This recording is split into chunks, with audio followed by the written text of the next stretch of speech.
Hi, I'm Steve Myers, candidate for mayor of Baton Rouge. Today we have part two of a series on crime.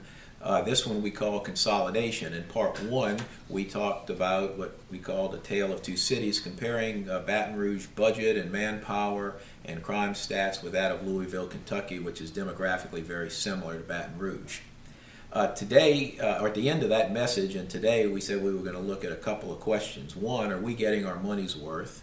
Is our population just more criminal than in Louisville? And what can be done with the same amount of money to improve our public safety or get a better return for our public safety dollars?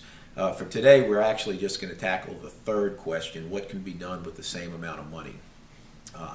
I contend, after looking at this issue a number of different ways and angles, that we need to seriously look at the consolidation of the various law enforcement agencies. We have to seriously investigate this.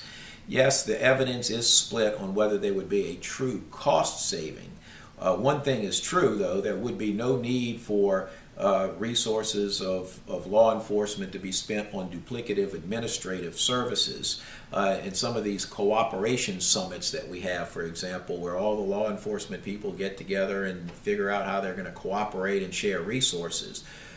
These are photo opportunities in many cases. I'm not saying nothing good comes out of them, but we see see something like this in the paper, it seems, every time that there's a series of crimes. Those of us who are sports fans know that in football, co-offensive coordinators or co-defensive coordinators just don't seem to work. The buck really needs to stop somewhere, and somebody's got to be responsible for the overall public safety. So this attempt to constantly coordinate a variety of different functions seems to be ripe for investigating whether one unit would be more functional than having 3 or 4 different units with the sheriff, the police, and the constable. Yes, we have problems. I've been told flatly this will never work. Too many political hurdles.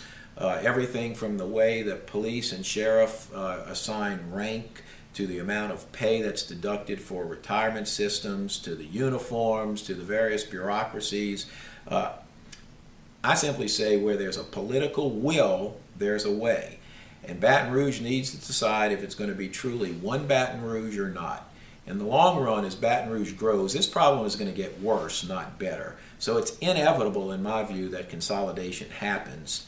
We need to start working on that now and not wait until we have another crisis somewhere down the future. We can make Baton Rouge a nice place for all if everyone's willing to compromise and consider the needs of all. We can make it happen if we make it Myers.